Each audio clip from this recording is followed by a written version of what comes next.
যোৱা 2টা মাহতকৈ অধিক সময় আমি বিশ্বৰ মহামাৰী সৃষ্টি কৰা কৰোনা ভাইৰাছক লৈ আমি ব্যস্ত হৈ আছোঁ। কৰোনা ভাইৰাছৰ বিভিন্ন কথাক লৈ অসমৰ সংবাদ মাধ্যম ছ'চিয়েল মিডিয়া ব্যস্ত হৈ আছে। শেহতীয়াকৈ ৰঙালী বিহুৰ অহাৰ পিছত ৰঙালী বিহুৰ কিছু বা বাতৰি প্ৰকাশ পাইছে যদিও খুব কম সংখ্যক ৰঙালী বিহু বা বাতৰি প্ৰকাশ পাইছে, যদিও কৰোনা ভাইৰাছৰ আতংকৰ বাতৰি বৰ্তমান প্ৰাধান্য লাভ কৰি আছে। এই কৰোনা ভাইৰাছৰ আতংকৰ সময়তে আমি আজি বহাগ বিহুৰ কিছু কথা আলোচনা কৰিবলৈ আগবাঢ়িছোঁ। আমি প্ৰত্যেকবাৰে বহাগ বিহু পাতি আছোঁ। আমি বহাগ বিহুৰ পিছত গোটেই জেঠৰ লাষ্টলৈকে আমি বহাগী উৎসৱ, বহাগী বিদায়, বহাগী সামৰণি উৎসৱ, বহাগী পাহৰণি উৎসৱ বিভিন্ন পাতি আহিছোঁ। আমি কথাটো হয় আমাৰ ঐতিহ্য পৰম্পৰা আমি কিমান অক্ষত অৱস্থাত ৰাখিছোঁ, বা আমি বহাগ বিহুৰ আমাৰ পূৰ্বপুৰুষসকলে অতীততে কৰি অহা পৰম্পৰা আমি কিমান বজাই ৰাখিছোঁ। আগত আমি বহাগ বিহু বুলি ক'লে 7 বিহুক বুজোঁ যদিও আজিকালি আমাৰ 2টা বিহুৱে চবৰ মাজত জনপ্ৰিয়। বিশেষকৈ উজনি অসম গুৱাহাটীত দেখা গৈছে যে বহাগ বিহু বুলি ক'লে গৰু বিহু, মানুহ বিহু আৰু পাছদিনা গোসাই বিহু বুলি কয়। কি গোসাই বিহু পাতে কোনো নাজানো, এনেই নিউজ চেনেলবোৰহে দেখা যায়। কিন্তু আমি আগতে অতীজতে আমি শুনিছিলোঁ যে আমাৰ 7 বিহু আছিলে। আমি আজি এই প্ৰতিবেদনটো আগবঢ়াইছোঁ এই 7 বিহু। এই 7 বিহুনো কি কি তাকে লৈ আমি আজি প্ৰতিবেদনটো আগবঢ়াইছোঁ আপোনালোকলৈ। আহক 7 বিহুনো কি জানি লওঁ। এই 7 বিহু হৈছে বিহুৰ গৰু বিহু প্ৰথম দিনা, তাৰপিছতে মানুহ বিহু, আৰু তাৰপিছতে হৈছে চেৰা বিহু। আমি যি গোসাই বিহু বুলি কওঁ সেইটোক আমাৰ উজনি অসমত চেৰা বিহু বুলি কয়। তাৰপিছতে গোসাই বিহু, তাৰপিছত তাঁতৰ বিহু, নাঙলৰ বিহু। আজি নাঙলৰ বিহু আছিলে। আজি সেই বিহু হিচাপত যদি আমি চাওঁ, আজি পঞ্চম দিন যিহেতুকে বিহুৰ, বহাগৰ পঞ্চম দিন, চতুৰ্থ দিন, কিন্তু বহাগৰ চতুৰ্থ দিন। গৰু বিহু আমি উৰুকা পিছদিনাই পাতোঁ, সংক্ৰান্তিৰ দিনাই। যিহেতুকে আজি নাঙলৰ বিহু আছিলে, কাইলৈ জীয়ৰী বিহু, আৰু তাৰপিছত চেৰা বিহু পালন কৰি এই বিহু বতৰতে আমি পালন কৰোঁ এনেদৰেই। তাৰপিছত আৰু এটা প্ৰবচন আহে যে আমি প্ৰায়বোৰ হুঁচৰিতে দেখা যায়, বহু বিহুগীতো আছে। জুবিন গাৰ্গৰ কেইটা জনপ্ৰিয় বিহুগীত আছে। তাত গায় যে গৰু বিহুৰ দিনা 100 এবিধ শাকে ৰান্ধোঁ। তাত প্ৰত্যেকবাৰে কোৱা যায়। বহু বিহুগীত আছে য'ত জুবিন গাৰ্গৰ জনপ্ৰিয় গীতকে ধৰি মানসৰবীৰ কেইবাজনো শিল্পীৰ 100 এবিধ শাকে ৰান্ধোঁ বুলি উৰুকাৰ দিনা আমি 100 এবিধ শাকে ৰান্ধোঁ বুলি উল্লেখ কৰি বহু বিহুত আছে যদিও আমি প্ৰকৃততে কিমানে এই 100 এবিধ এই শাক আমি চিনি পাওঁ। আহকচোন কি সেই 100 বিধ শাক আমি জানো।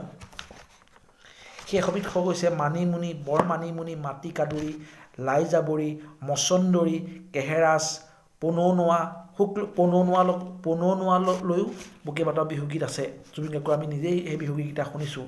শুকলতি, ঢেকীয়ালতি, টংলতি, ভোমলতি, কেৰালতি, বৰ টেঙেচি, সৰু টেঙেচি, খলি কচু, ওলকচু, দহি কচু, তেলী কচু, পানী কচু, লৰ বৰুৱা, টিকনি বৰুৱা, বন জালুক, বন তিয়ঁহ, বন খুতৰা, তিতা কেৰেলা, ভাত কেৰেলা, বন কেৰেলা, বৰ বেঙেনা, ঘৰুৱা বেঙেনা, কোটাহী বেঙেনা, মিঠা মৰা, তিতা মৰা, টেঙা মৰা, চেং মৰা, নৰসিংহ, মৰলীয়া, ভেদাইলতা, তিতা ফুল, লেহেচি, জিলমিল, চুতীয়া, লফা, পচলা, তৰা গজালি, দোৰোণ বন, তিতাবাহক, মেচাকি, মেজেঙা, নেফাফু, মেটেকা, লাচকচি, তিতাকচি, ভেকুৰী, পদিনা, উৰহি, বৰ পুৰৈ, ৰঙা পুৰৈ, সৰু পুৰৈ, ঢেকীয়া, কপৌ ঢেকীয়া, ভোটনলা, বেতগাজ, ঔটেঙা, নলটেঙা, ৰঙালাও, জাতিলাও, মাথো কঠুকা, পাখ আচোৰা, মধুসোলেং, দুপৰ টেঙা, ভীমৰাজ বন, বিহলঙনি,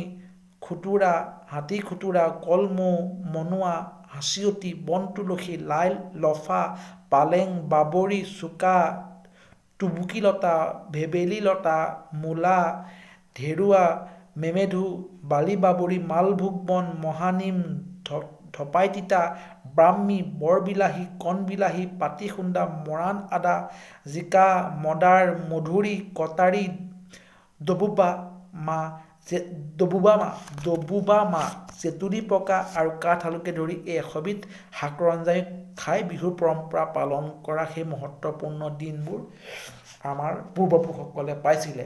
আৰু এই 100 এবিধৰ যি আমি উল্লেখ কৰিলোঁ, সেই 100 এবিধৰ হয়তো 20বিধমান আমি নগৰ চহৰৰ মানুহে চিনি পাওঁ আৰু আমি প্ৰায় সেইখিনি খাওঁ, কিন্তু ইয়াৰে প্ৰায় 80বিধমান আমি নামেই শুনা নাই। আৰু যদি আমি এই 80বিধ যদি আমি সংগ্ৰহ কৰি কিবা কাৰণত আমি গৰু বিহুৰ দিনাও যদি নাখাওঁ, এই বছৰেকত মাজে মাজে যদি আমি কেতিয়াবা খাওঁ, নিশ্চয় আমাক বন দৰৱৰ নিচিনা কাম কৰিব। আমাক বহু ৰোগৰ পৰা এই পাচলিসমূহে, এই 100বিধ শাকে আমাক নিৰোগী কৰি ৰাখিব। আমাৰ অতীজৰ পূৰ্বপুৰুষসকল সেইদৰে সুঠাম আছিলে, সুস্থ আছিলে, সবল আছিলে। সেয়েহে আমি বৰ্তমান মানুহখিনিয়ে এতিয়া কৰোণাৰ বিৰুদ্ধে আমি যুঁজিছোঁ ঘৰত থাকি, সামাজিক ব্যৱধান ৰক্ষা কৰি আমি ঘৰতে থাকি কৰোণাৰ বিৰুদ্ধে আমি যুঁজিবলৈ সাজু হৈছোঁ। আহকচোন আমি সকলোৱে এইসমূহ সংগ্ৰহ কৰি, এইসমূহ ঘৰতে ৰুই টাবতো ৰুব পৰা যাব। আমাৰ যদি ঘৰত কোনো জেগা নাই, ঠাইৰ অভাৱ, তেনেহ'লে আমি টাবত ৰুই এইখিনি সংৰক্ষণ কৰিব পাৰোঁ। আহকচোন আমি এই 100 এবিধ শাক আমি ঘৰতে টাবত ৰুই আমি সংৰক্ষণ কৰি আমি মাজে মাজে আমি খাই পেলাই, আমি ভাতৰ লগত খাই, জোল কৰি খাই আমি নিজকে নিৰোগী কৰি বন দৰৱৰ উপকাৰিতাৰ পৰা আমি উপকৃত হওঁ। আহক, ধন্যবাদ।